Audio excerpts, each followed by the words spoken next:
Okay, Yeah, we are that's what I do rolling too. live. Yeah, but that's what I found is when you look at, well, there's many different examples of podcasts. Some of them do like, welcome back to blah, blah, blah. All of that is just wasted dead air, though. Because Yeah. nobody cares about that at all. Unless you have a badass intro, which we'll get. You Yeah, we know, do need a badass intro. We do. But unless you have that with the music playing and, whatever it is, something to bring people in, if you're just going in and saying, it's like starting a video on TikTok or something. Like, hi guys, this is Garrett Shearman. I do this. It's people don't care. Just get to the substance. Yeah. You know? Well, the Joe Rogan, though. Well, that's what he does too. But Joe that's what I'm Rogan saying. experience. That's what I'm saying, though. His introduction is so small. The Joe Rogan experience, blah, blah, blah. He does this whole thing. It's maybe 20 seconds, but his conversation just starts out with him talking. But we could have that too. Yeah. If we just had a slight little clip or something playing beforehand and then just go straight into it. Yeah. But he never goes, all right, welcome to the Joe Rogan experience. I'm sitting here with blah, blah, blah. Yeah. It's natural. So then, Here's yeah. one example. So you were saying, though, with podcasts, though, that you should try not to set a theme. I don't think you have to. I think that it should just be natural. Anything goes. I think it always has to be anything goes, even if you have, So do you believe that aliens exist? I don't have enough evidence to believe that they. I'm asking the hard questions I first. think that what a lot of people think are aliens are something far greater than that. Demons. Maybe. But I think that what a lot of people pass off as extraterrestrial are just that which cannot be explained. There are some crazy things, though. I'm reading this book called Fingerprints of the Gods. It's really, really cool. It's by this man named Graham Hancock, who Joe Rogan's had him on his podcast several times. Yeah. His whole shtick is exploring the possibility of ancient cultures who died off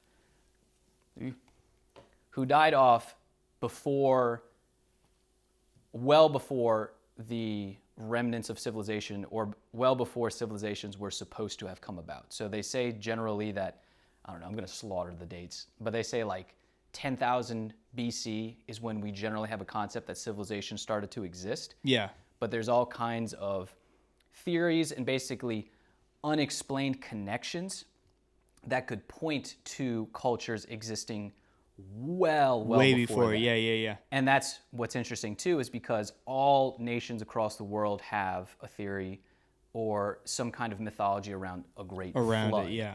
Yeah, think a great flood or some kind of great catastrophic event where it's like a great reset. There's one in particular, and I'm going to try to do my best to explain this, is where what I thought was one of his coolest theories. He goes into the Nazca lines, which are crazy. I think it's Peru. But one of the things I think is the coolest is it's called the Peri-Reis map, where this Turkish general, Ottoman general, in the 1500s, so 16th century, he compiled a map of the world based on hundreds of different maps, some of which he specifically cited to have come from the Library of Alexandria. And the Library of Alexandria burned down well before he was alive. But these are some of the texts that survived, because I think maybe even at the time, I don't know, never mind. But basically, he specifically cited, I pulled these maps from the Library of Alexandria.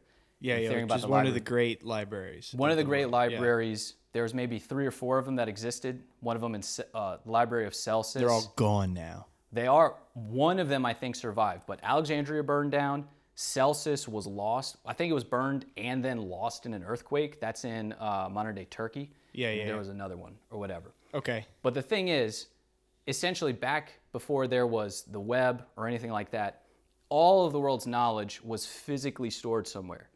And at one point, all of the world's knowledge was stored in however many libraries there were, in the great libraries. Yeah, because there was no internet, so that was it. Yeah, they literally had, the only way that you knew of the Egyptians, if you've never been there, well, maybe that's not the best idea for Alexandria because it's in Egypt. Yeah. But the only way you knew about England or Rome or some of these other nations is because we have these documents from these places of eyewitness accounts saying, I've seen this, this is what happened, passed down through centuries, millennia, whatever.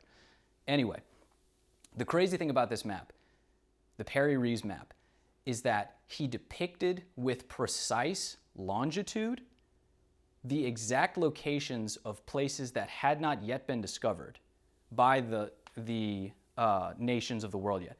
And so to a Turkish sailor, which is what he was, he would have had no concept of what Antarctica was, okay?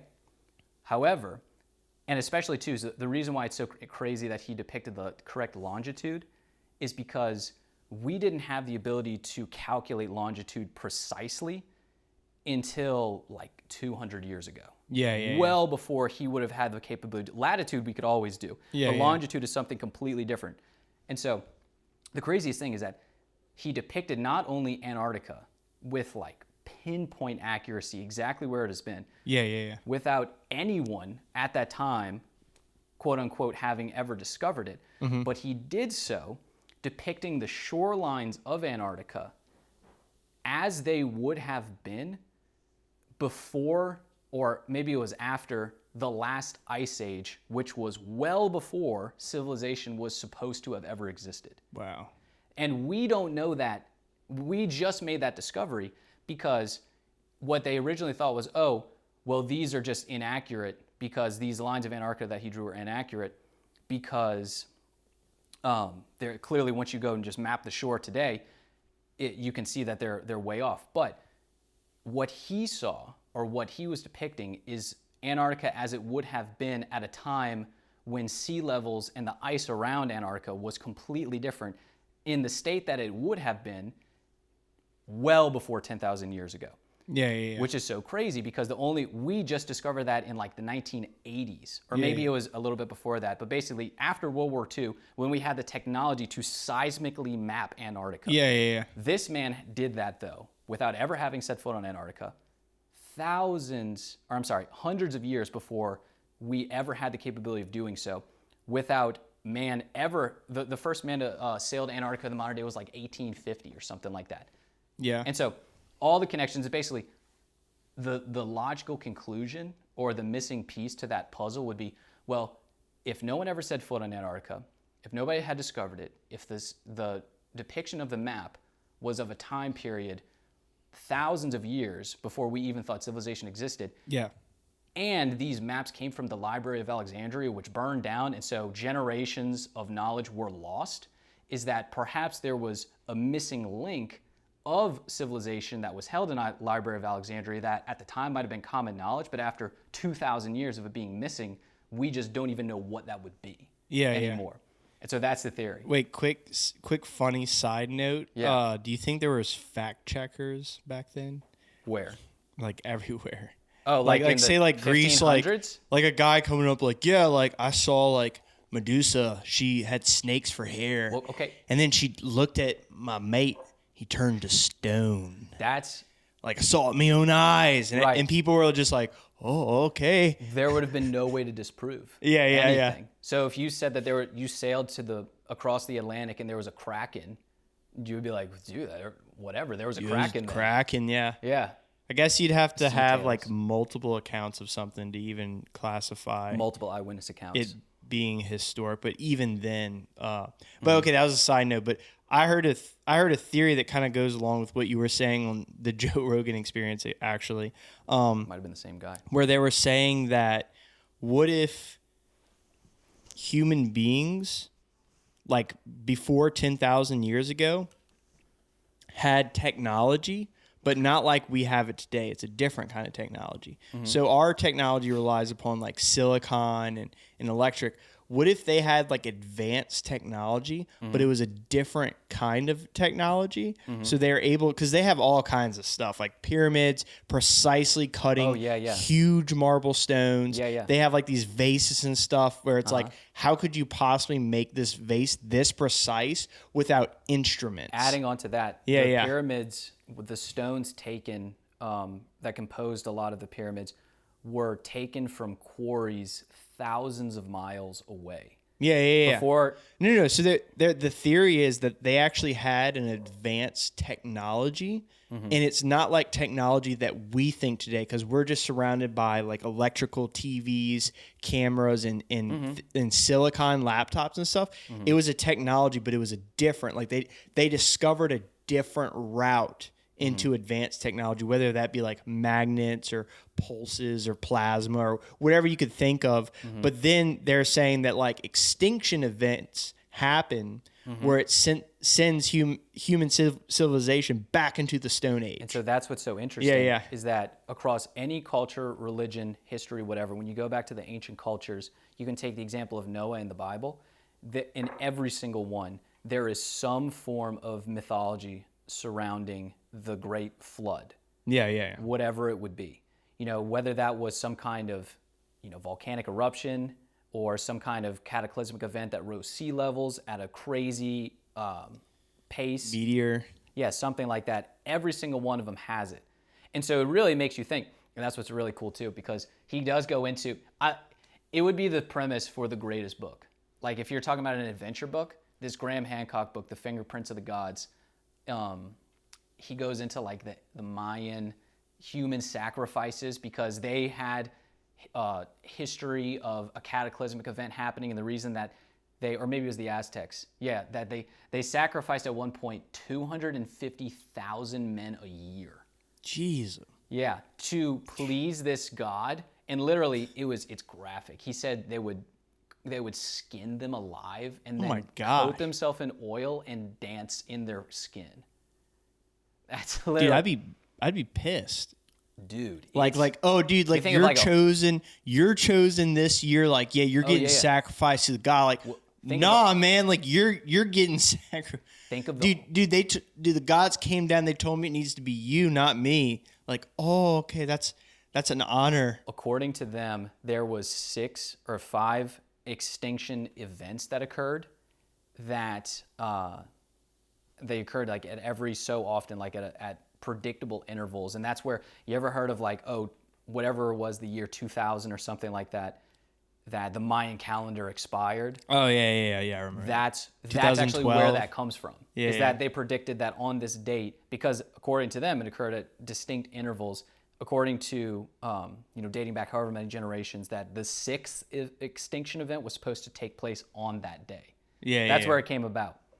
Not that I believe, but the point that I'm making, though, or maybe not, the thing that's so interesting about it is, or what at least is noteworthy, is there are so many things, because this is going back to the aliens thing, there are just gaps in human history and knowledge that we can't fill in, that a lot of people in today's age, in the age of science, I think there's a quote in like Pirates of the Caribbean or something. It says, all the edges of the maps have been filled in, which is essentially we know everything now.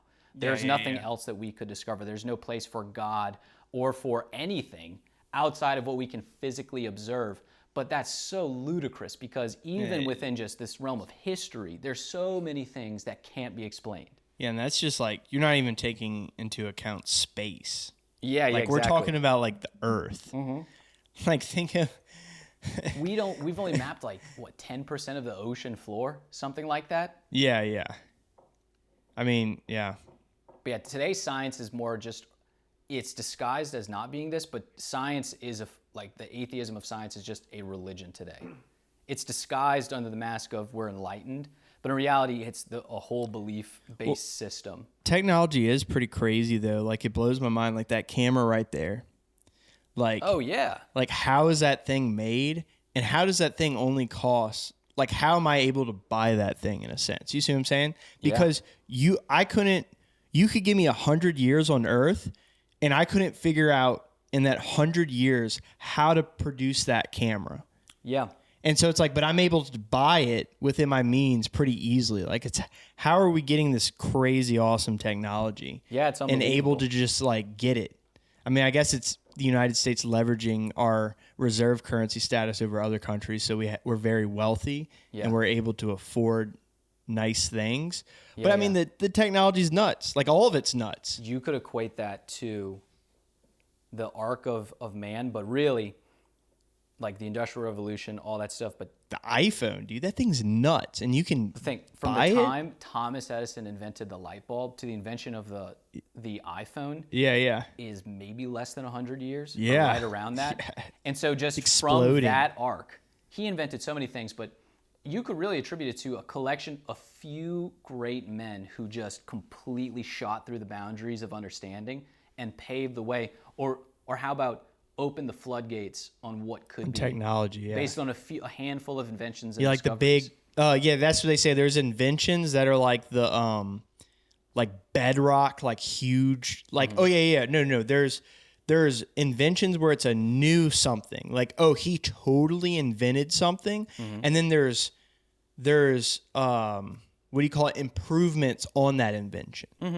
So it's like, okay, like the iPhone is an improvement upon, the phone radio waves. You see what I'm saying?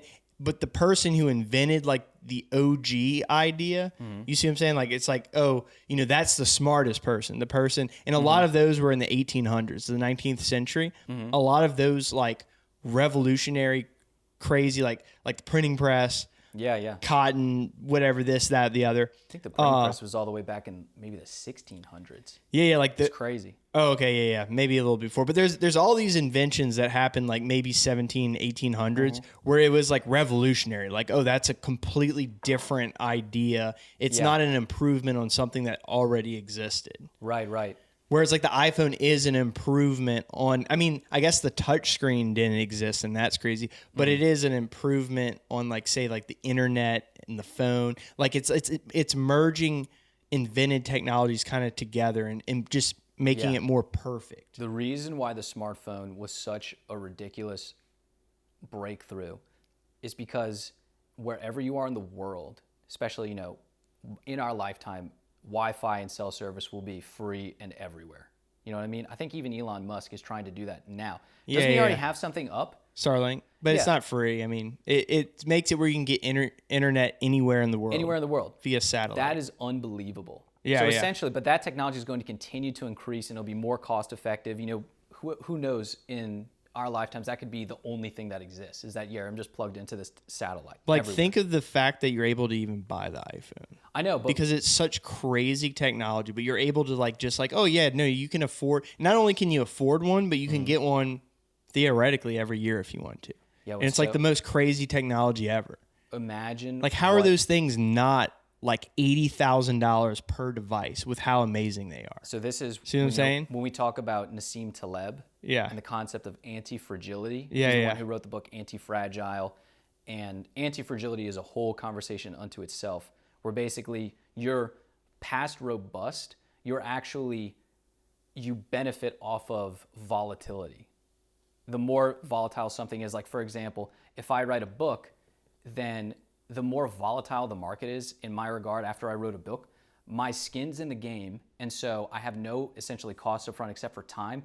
If the market is volatile, it's like a stock. The potential for it to go all the way up is unbelievable, whereas there's really no downside to it. Yeah, That's yeah. a concept Except of the time you anti-fragility. spent. Right, except for the time you spent. But Which then- is a downside, though. it is, if but it's if not. if you can crank out that system Yeah, to where yeah. you can just constantly put them out and you get that time less, Yeah. then it's such an anti-fragile system. Yeah. But if you think of it's just crazy to think of how much we've become dependent in a negative way on the interconnectivity of everything. Imagine if there was just a blackout.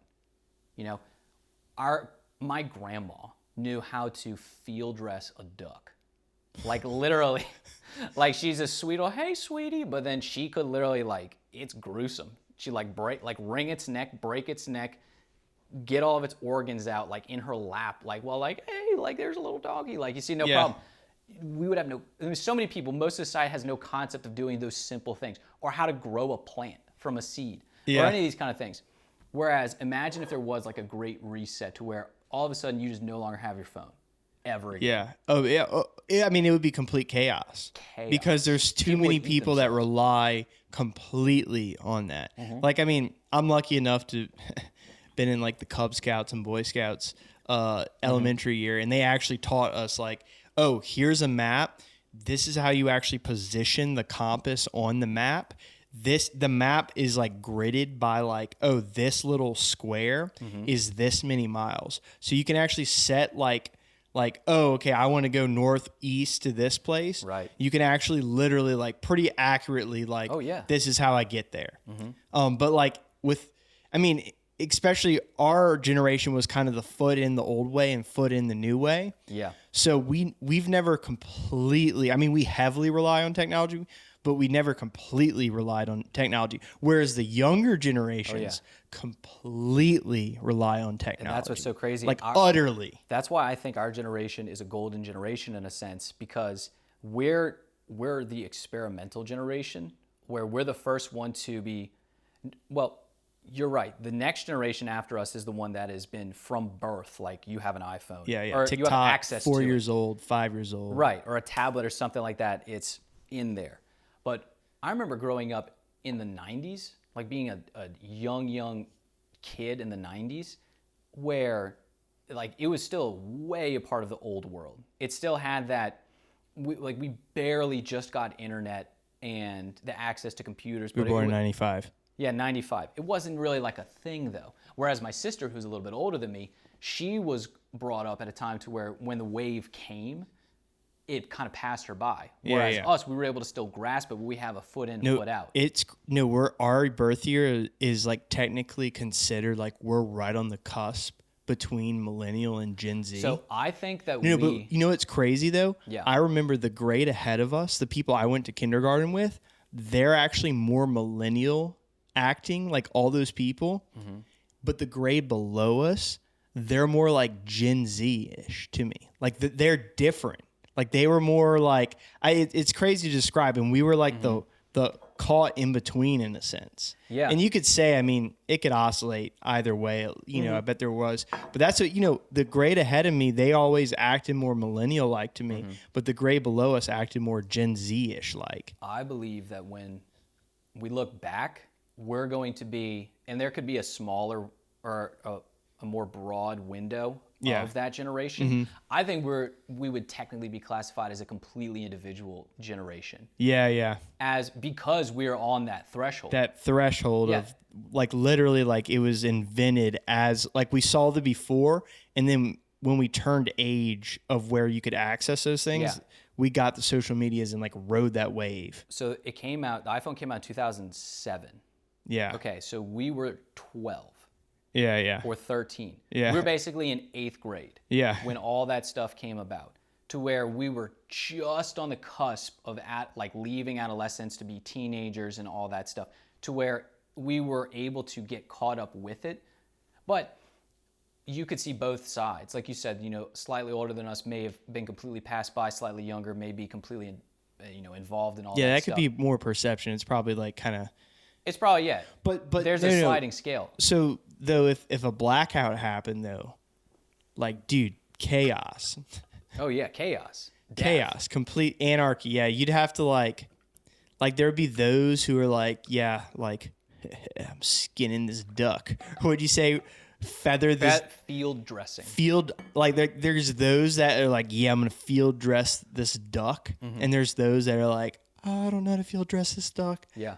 And so that's what's interesting too. It makes me want, there's a part of you as well as a man, that's in every man, that longs to access the primitive side of you. Oh, yeah. And that can be applied Sometimes to so many it's like different more things. peaceful in a sense too. It is. Like you don't have to deal with all that. Yeah. Call it like just like ticky-tacky detail. Yeah, for it's sure. like it's more natural. It's more of nature. So it's almost circle like drawing of modern society. The detail stuff. Yeah. Completely. But that applies to so many different things. But it's interesting because that's also akin to survival on the most primitive level, like learning how to hunt, learning how to grow something, being physically fit. Yeah. Literally, it's a part of you that you want to do these things. Yeah. Being able to handle yourself in a fight, something like that. Yeah. But so many people just don't do that. So many people have zero concept of that. If you think of city life, think about this. When you talk about New York City or any of these different places where it's such a urban environment, how would you get, or New Orleans, how would you get water in New Orleans? Oh, it's gosh. all brackish. You would have to You would have to find a way to distill the water yourself if that Yeah. happened tomorrow. That's Yeah. some of the dirtiest freaking water, like the Mississippi. Everything around there It's is disgusting. But over here, okay, so we have the Abita Aquifer, which is, and that blew my mind. I actually thought about this the other so day. they say Louisiana is the butthole of the United States because the Mississippi Delta. drains. Yeah. Back in the day, it was fine, but now, post-industrial revolution, everything from, what is it? I think it's Chicago or Minneapolis, something like that. It's from all the way up north, just every bit of gunk works its way all the way down. Oh, it's disgusting. Yeah, you'd have to boil that water, make fire. But there are some natural aquifers in Mandeville where it's or what is it, artesian wells, where the water Yeah, just you flows dig, up. it It doesn't comes even, up. it just flows up. Yeah, You yeah. don't have to dig at all. There's only Yeah. a few of them left that exist. Yeah, maybe a few in Covington. But if you just, how would you have access? How would you, John, dig a well? You don't have the capability to do that. I would get the dirty, like I would try to find the cleanest dirty water I could find. So the cleanest dirty water. Then this could be totally wrong. Okay, but Like, oh, you're dumb, John. wait, I would find wood yeah. and I would get iron and I would just boil the water hard. That's what I Yeah, think yeah. that's all you got. So- and I don't even know how much that would do. Like, yeah, maybe there'd be some soot in that water, but dude, that water got boiled. So like any Pathogens or whatever. yeah, it would just die. But That's what I would do. I mean, I guess. imagine though, so here's the scenario, okay? Yeah. Atom bomb went off. The grid's knocked out completely. There is no power. There it'd be will so not be bad. any power. Okay? So you got like Yep. you're 22 up there or something. You're just hitting the streets. Okay? Well, you would have gas in your car. You would have gas. You'd also have gas here. Hopefully, you have a full tank of gas But in here's your the car. other thing. Okay. So But people might scenario be two. standing on the roads, ready to ambush you, see if you got some goldfish in your car but let's say that because they need their the goldfish. pumps were knocked out. There's no water in any pipes. The gas, the main's been busted loose. Yeah, I would go to Everything's Meemaw Land. in the ether. That's what I do. But that's the thing. Around this general area, you know how freaking hard it would be to just get water? To simply get Oh yeah, water. yeah. It would take a village. Yeah. Like, literally, it would be you like- might die before you got it. Like people, You can only would really try to last a few days. you would try to make contact with others because you would need like in that situation you need a community and a village to increase your survival chances. That's the thing that's interesting. Yeah. Is that when shit hits the fan, people aren't thinking some people are thinking village mindset. Some people are thinking barbarian mindset. Like you it's have me and that's you literally- and these bullets. But that's literally what happens is, oh, you have water, I don't have any. I'm going to kill I'm you. gonna take your gonna kill you. water. That's it. That's how man was since the dawn of time. It's still like that. I hope your bullets are good because mine are good. But look at Ukraine. That's the same exact thing that's happening right now. Dude, we want the breadbasket. Yeah, The yeah. hell with it. I don't want to buy the bread from you. I'm not going to trade with you. I want it. Yeah, yeah. I'm going to take it from you.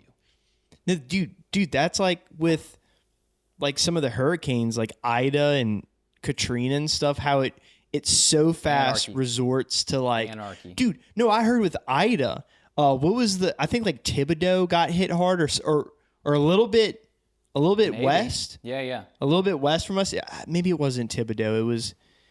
It was like kind of more Hammondish area. I forgot exactly the city. There was this one city that'd be like, oh, I know that city. Yeah. Got hit extra hard.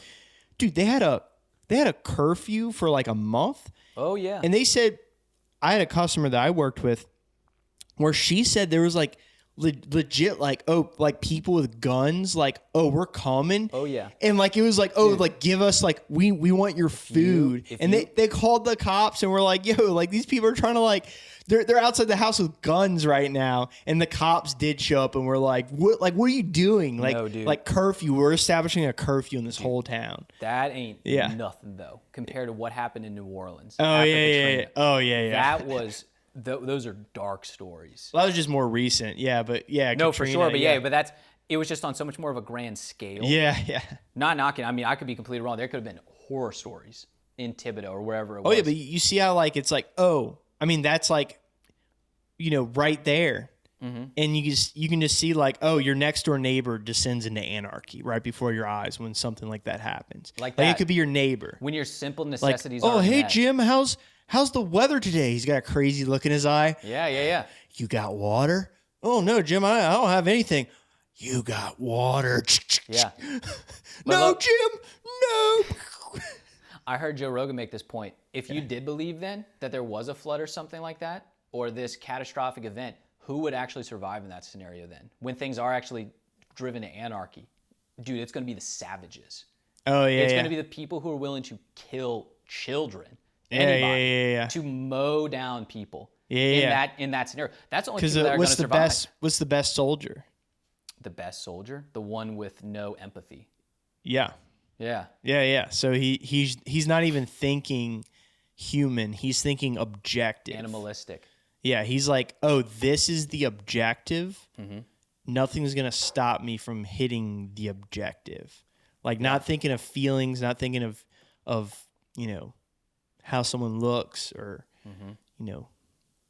those kinds of things. He's just like, oh, you're in the way, dead. Yeah. Next. Yeah, exactly. Next. That's an interesting concept. It's an interesting concept. Yeah, it just goes back to the. I believe everyone has. Well, then you get into the realm of there are like people who would like.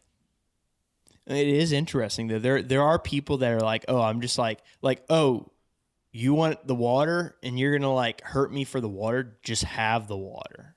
Then you die. Well, it'd be like no, just take the water. Like I'm just leaving. Well, Like you don't have to kill me. Like you can just have the water. You don't have to kill me to get to the water. Just have the water. I'm gonna go put 2 and 2 together and find water elsewhere. Like it's all right. You can have the water. Drink it. I think though when the Or like okay, necessities- or like wait, real quick, just to give you the context. It'd be like during World War II there was like even some saints and stuff like that, like the medics, where it's like they refused to kill. Yeah. But they were still in the line of duty. Like, no, I'm like running out here, like picking up fallen people, like just as brave as the soldiers. But they refuse to like actually do the killing, like those kind of people. Yeah. And I feel like those people are like some of the most special people in a sense. I think it comes down to this though. What would theoretically happen if something like that occurred is if anarchy sets in, the natural divide is between literally good and evil. Yeah. That there are going to be factions of loners or wanderers or however many people, whatever it would be, who basically society would essentially completely devolve into just these two sides of people who are like kind of more of the sheeps, and dude, those people are going to get run over. Like that's the cold hard truth is that yes, that spark will always survive and that will be the thing to carry on. Stay hard. I think that could take hard. But that's the thing too. If something like that occurred in the past and society took this long to get where it is, that could be tens of thousands of years before it was able to, those small factions of people. And you see how like nations develop, like Rome or whatever, they take generations to form. Because you have to find people with like-minded beliefs who are willing to fight for the good and to stand against tyranny and those kind of things. Yeah, you need the village. Like the village, You do. whoever gets the village wins. That's like with Rome, with anything. Whoever's got the strongest village wins. But that's an interesting thing too. When you look back on the events of history, the victor almost always is the one who is willing to stand against those people despite the odds. If you look at the Battle of Marathon, if you look at so many of these battles that defined like the scope of Well, yeah, their of village was civilization, stronger. Not only was it stronger, they had something worth fighting for. Yeah. Because if you look at the Battle of Marathon, how much were the Greeks? That's where the Persian Empire was set against the armies of Greece. That, as nation states, they'd already gone through the Spartans. They'd already at the Battle of Persians had more soldiers. Greece had Far less more. soldiers. Exactly. So, but Greek was tougher. Yeah, they were stronger. They had wit. More purpose. Yeah. Yeah, and if you look back, if you believe in something higher, then you would say, well, they had the right side. The right stuff. Yeah, they represented essentially the West. Yeah, And yeah. like we're, today people may disagree with this, but know how the West is something worth fighting for. That no, it doesn't matter how many people we have. We're willing to go up against the innumerable ships of the Persians Yeah, yeah. and take a stand and say, Yeah. no, we're going to do this. We're Yeah. going to fight. Well, But the only okay. reason you would ever do that is because if you were thinking of a purely calculated basis, you would never agree. If you were just this, you don't really believe in anything more than yourself, Yeah. then there would be no way that you would ever do that. But if you did, if you're like, no, we're Athens, we believe in the individual, Yeah, we yeah. believe in us, Well, then that's you're able what to do that. in the apocalypse situation, it would be like first it would be anarchy, and I think everyone would initially think for the like themselves, like, oh, what's happening with me right now? Yeah. Like everyone would be completely and utterly selfish the second it happened. But the people who start forming like the village and the teams and the factions are going to be the ones who survive the fastest. Like the ones who start to coordinate. They're going to survive. Like, yeah, some people, but they're going to be the ones, eventually it will become factions. Like it'll start pretty much everyone, but then families will link up, and then families will link up with other families of a like orientation. And then it'll all start to fragment into factions, and then whoever's got the strongest faction wins. Right. And it would be And whoever that's wins, basically countries right now. That's exactly what countries is. Yeah, it would be whoever would win that initial battle Yeah. per wherever, location it would be that would define the, that could be hundreds of years in the future. Yeah, Yeah, it's interesting stuff to think about. it's bad to the bone. It is. That's But with all that being said, nobody thinks that that's going to happen anytime soon, but it makes you or think. is it It makes you think though, Could what if happen. something like that happened? in an hour, in a minute? Yeah, maybe. We'll see. Stay tuned. Well, it makes you think though that, then I have to be ready and independent and anti-fragile. I have to find a Now. way to make myself, a protector. And I think that just goes back to why we have those primitive callings My as abs a man. are hard now. Are they? I don't know. I'll let Yeah. I don't know. people. Might be some tub, some pizza dough. Pizza It'd be dough. good in a life or death situation though. You could feed off that if you're starving. Yeah. Should we? Do you even know how long we've been going? Should we maybe like Going look? for I have seen people take 38 minutes. like a small like intermission in the podcast while it's We recording. can do that. We can go with 38 minutes. 38 minutes. Okay, let me just look at everything, make sure it's still recording. Maybe we could give like some final closing remarks about the doomsday and stuff. Mm-hmm. Okay. Nice. Okay. A little more illumination. We've been going. We need more light? Going. Are you sure you want to just change the light? I think it's probably fine. Yep. All right, we're back. That was pretty awesome. That was like a good wide range of anything goes topics. But yeah, I Like think, there's so much to unpack. You could talk about all that forever and never like run out because it just all links from one thing to the other. Like you start with like the Egyptians and hieroglyphics and you end up at JFK getting assassinated. you probably could, yeah. But that's the thing, though. Why the beauty of podcasting is you're just discussing things. Yeah. You're having a conversation, Synchronization. which that itself is a lost art in a sense. Yeah. It's not a lost art, but it's It's the forum. What we're Yeah, tapping in. Oh yeah, okay. Like in Athens, you know how they had the that they called it the agora, Igor, yeah. and that's where they went and discussed things. And we have that today. It's just no longer a physical agora; it's a digital agora. And so we're all just bringing things to the table. Problem is that a lot of people don't engage in those things. And it is something to have a conversation face to face or really an extended conversation. I forgot who said this. I forgot where I heard this, but maybe it was Jordan Peterson, maybe. But it's so true that you can have a concept in your head, but unless you're able to convey it in a conversation to somebody else, you don't fully understand that. Yeah. Albert Einstein said the same kind of thing where if you have an idea and you can't explain it to a 5-year-old, then you don't get it. Yeah. You have that's to the be thing. simple. Right, but you can have all these things in your head and it'd be great, whatever it is, but through conversation and having somebody bounce it back to you, your idea gets legs, it gets stronger. Yeah. To where you, like that. Yeah, and you both add to it, you know? It becomes more real, it becomes visceral. And then you unlock to the other side, You unlock. and it's beautiful. And you see crying. lobsters. Yeah, his book. I read Dude, his book. really, dude, dude, there needs to be a 3-way podcast between Jordan Peterson, Nassim Taleb, and Andrew Tate. That would be interesting. I don't know if not Andrew Tate. You know that Andrew Tate, like, took out Jordan Peterson's daughter? Like, that was the whole thing. That's funny. Like everyone asked Andrew Tate, like you went, because like she posted on Instagram and stuff like that, like with Andrew Tate, and this was back kind of like a little after COVID, so this is a while ago, but everyone asked Andrew Tate, like, hey man, did you get with Jordan Peterson's daughter? And he's just like, she's a lovely lady. That's funny. Like, he gives nothing. You're not supposed to. Yeah. Yeah. The gentleman never tells. Yeah. Isn't that funny?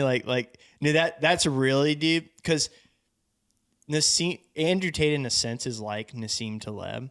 Mm-hmm. Like, he's a world-class kickboxer. Mm-hmm. He wakes up every day like, oh, I'm doing like he goes, how many push-ups have you done today? How many push-ups have you done today? Mm-hmm. Like, you've done none. So he's like anti-fragile. Like, his dad was this grandmaster chess player. Mm-hmm.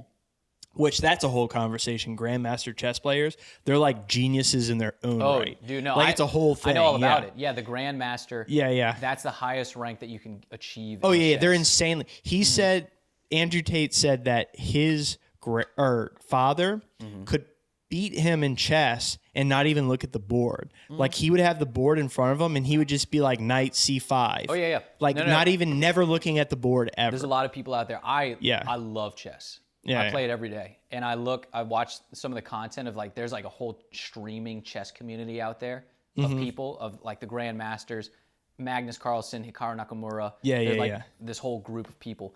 But yeah, a lot of times they'll do, or even multiple games at once blindfolded to where they don't see anything. Yeah, they're just calling completely in their head. But that's interesting because that's the way that they see it. And I understand that method of thinking. It's like writing a story, because if you were to try and actually go back piece by piece and web everything together, it's more difficult. It's really, you see everything in your head and you're trying to, and that's why you have to write quickly. I could not do that at all. Blindfold chess. I'd forget within 10 minutes where some of my characters were. Well, you have to think too. They've invested, and there is something about it that there is an innate ability with that, because it's tied to mathematics, and that's how you could see, like, somebody could be a virtuoso in music because it's pattern recognition. Yeah. That, like, they could do that when they were like 12 years old or something, but they've invested tens of thousands of hours. Oh yeah. Well, but tying it back though, like, I'd see Andrew Tate, he would be like Nassim Taleb discuss anti-fragile, and he's the thinker.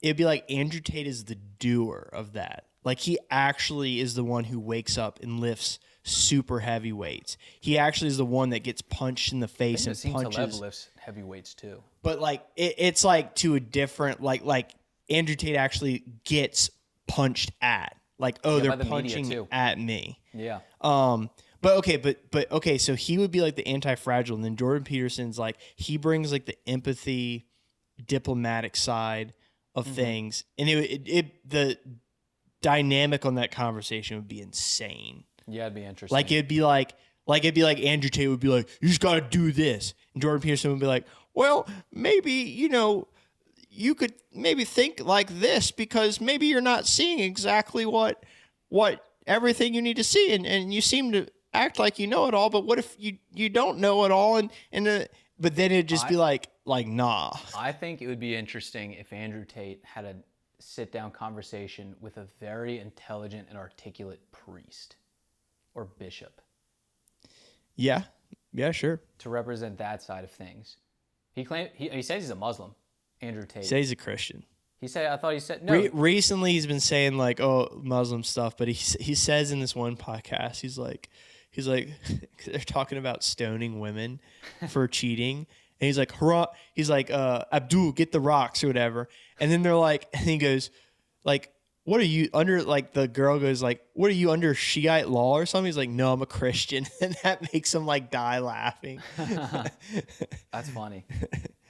I think one thing that's interesting I'll say about that is how information is more accessible than ever. It's more easily than ever to get your voice out there in whatever way that you choose. There's so much controversy today about even discussing some issues. Oh, controversy is attention. Literally just talking about it. Oh yeah, yeah. Is das Verboten now. Verboten. Yeah. Like Verboten. even if back in the day, that's like the concept of America is to freely engage in differing ideas, but under the common flag, like, I hate what you just said, but you're American, so hoorah, like, we're good. Yeah. See what I'm saying? That doesn't exist anymore. Or actually, I disagree with that. It does exist. I think that the narrative is that it doesn't exist, but in reality, if you're just talking to people, it does. There was a quote by like I saw today, like Epicurus, and he or something like that. He says that like you as a man, if you fear being controversial and saying controversial things, you're not even on the path. Oh yeah, I saw that. Because I think I sent that to you today. You might have. Yeah, you're not even on the path because like if you want to change things and be a mover of things, you have to say controversial things. But here's the point. I think I would like to make a differentiation that it's not about being controversial. That is not what's important. It's being authentic despite the pressures from society. Exactly. Yeah, authentic to the truth, which can be controversial as a byproduct. Yeah. Standing up for what you believe in. Yeah. That's what it is. And a lot of times now that is controversial because there's so many different factions and everybody wants to silence differing opinions. Yeah, but it's crazy. That's what blew my mind about everything that happened with COVID, or even now what's happening with Ukraine. It's how so rapidly that you couldn't even talk about things.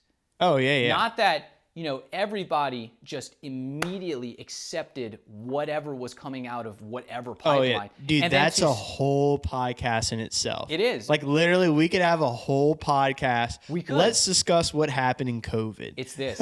People, Benjamin Franklin said this, I think it was him, those who are willing to sacrifice liberty don't deserve it. For, it was those who comfort or peace or something like that. Those who sacrifice liberty for, well, let's just look it up real quick. We have smartphones. Yeah. It was like for convenience or for comfort or something like that. Security. Yeah. That's those who sacrifice liberty for security deserve neither. Yeah. 100%. But that's the whole thing that's so crazy, even with some of my relatives who are older generation, who were brought up with McCarthyism. With like commie bastards, like 100%. resist the commie bastards. Like they folded too. It's like, what? What's crazy is people are claiming to be open-minded whilst having absolutely no tolerance for any differing opinion. Yeah. To even discuss it. Oh, yeah. I like differing opinions. It's like a personal attack on themselves. No, yeah, the wisdom is like, show me I'm wrong. Please show me I'm wrong. Like, please discuss it with me. Please show me something I don't know, and please like help me in this sense. Yeah. Like I'm not. If I differ from you, I want to understand you. I don't want to just be like, yeah, get out of here. But it's crazy because we're talking about hyper complex issues. Yeah, we're talking about geopolitical war. Yeah. That is so complex. It's never as it appears in history. It is. If you go back and look at World War I, it's crazy because the narrative is painted always that Germany's the bad guy. In World War I, dude, everybody wanted a piece of the action. They are the bad guys, Garrett. That's what it said. But listen. There's not a single good thing they've ever done. Hold on. Ever. When you go back and you actually look at what occurred in those early days of the war, dude, Russia had their whole army mobilized before anybody declared war. They Yeah. were so ready to go. Everybody was ready to go. The Ottoman Empire jumped in on the other side because they were like, well, shit, like, we want a piece of this action. Because yeah. at the end of one of those giant events, all the land's going to be divvied up. And guess what they lost? Britain ended up owning, I'm pretty sure it was all of Turkey and Syria, all that. That's right after that is when they say the British Empire, the sun never set on the English Empire. Yeah, it was yeah. right after that because they acquired so much territory after World War I. Yeah, the British were just like, yeah, we're just gonna scoop that up. Everybody did that. And that's Yeah. why it is kind of, you're like, United States. And that's kind of interesting. After World War, like, they got The United States wasn't really even involved that much. Like, we just kind of came in at the end, like, way at the end. yeah, Because like way at the end.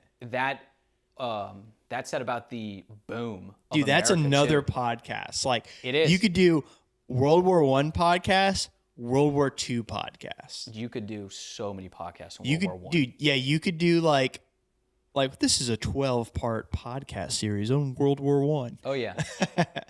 But, that's the thing that's interesting. They're painted as the bad guys because they lost. Yeah. If you look at it, Well, everyone did bad things, but they did bad things too. everybody did bad things. It was the rape of Belgium, where basically they had been fighting for months in Yeah, trench. Dresden. That That's was World War II. But yeah, Dresden. I mean, that's a horrible thing that the Allies did. Yeah, that was the United States. Yeah, exactly. That was one Slaughterhouse 5. Read the book if you haven't. Yeah, that's basically we lost Paris Yeah, to yeah. this war. Is how much that hit. Yeah. But yeah, it's so much. The point that I'm making is that the issues are so complicated that to just paint with a broad brush, which people like to do, and just say that this is definitively the truth and there's Yeah. no room for conversation in this Yeah. is ridiculous. It's ridiculous. I could see in a sense though why the government would push for that, because in order to move people, you do have to just be like no, this is what happened. You see what I'm saying? Like if you're trying to just get people like Yep. get the sheep in the gate, In close reality, the though- gate, like no, this is what happened. Just go in But there. Go. that right there could equate Yeah. to you, John McCoy, getting your ass sent to Ukraine and dying. That's the reality. And especially after I just read my wife, her uncle. You ever heard the show The Pacific? Yeah. That it's based on a few different accounts of World War II veterans, but one of them was written by her uncle. Mm-hmm. It's called With the Old Breed. I just read it, and it's about the Battle of Okinawa and Peleliu, which nobody ever talks about the Pacific. Honestly, it was a whole different war in itself. But that's the whole thing, is that when you read of how horrible the conditions were, Yeah. how truly terrifying it would be, and how much waste of life. Every book that's ever been written about war is by definition anti-war if it depicts it accurately. Oh yeah, remember Every one that? of them. Remember that Peter Jackson, World War II in color They will film? not be forgotten, I think. Or yeah. At the Yeah. very end of it, they're like, they asked that dude who fought in World War One. They were like, would you do it again? Like, was it worth it? And he was like, no, it was like horrible. Yeah. Like totally would not do it. That's the whole thing, is that how much these people, these powers that be, could so easily with a pen stroke Pin stroke, yeah. compel Send them to war. generations of young men, only young men. The only Yeah. people who are going to get their ass So sent now over it's going to be there. young men and women. Bullshit. It's not going to happen. What? That's the reality. Dude. When push comes to shove. What are you talking about, Let me tell Garrett? you, You that- can't say those things. It's ludicrous, though. You can't say those things. It's ludicrous. And so, but that's the reality. When you hear about the horrible conditions of everything, what they actually had to endure, even after the fact, months under constant bombardment, their friends dying, the new recruits being sent in and literally dying the first day of battle Yeah. for nothing. Yeah. And if you look back on the Pacific, the atom bomb was dropped shortly thereafter. The war just ended. It was essentially, these battles were for nothing. All these hundreds of thousands of Japanese and Americans died for nothing, for a fruitless endeavor in this war. Yeah. Over what? Land and conquest. But that's the thing. It's always just from one little catalyst. Yeah. One little doop. we probably like leave it there. Like I think that's a good place to end it because then we would just launch into a whole World War One episode. We could maybe make that the next episode.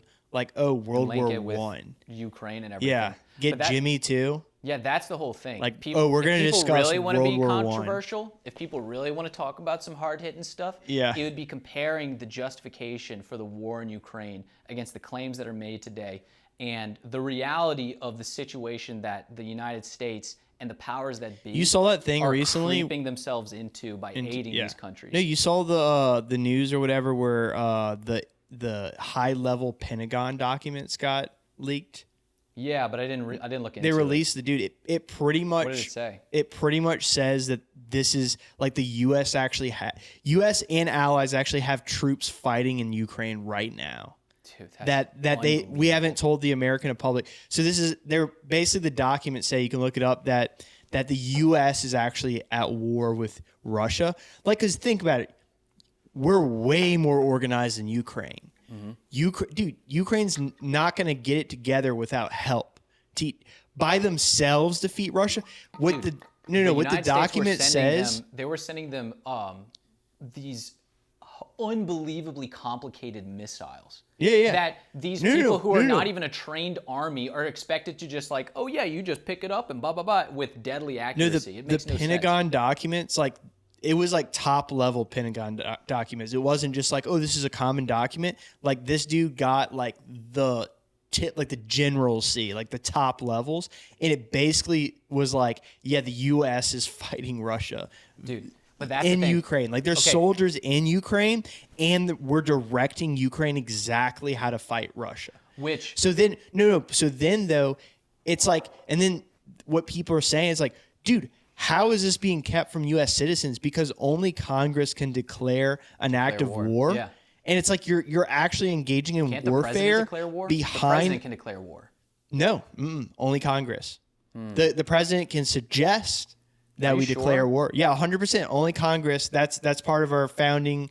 Everything. Congress passes acts of war, not the president. The president can suggest, he's the commander in chief of the military, but only Congress can declare war.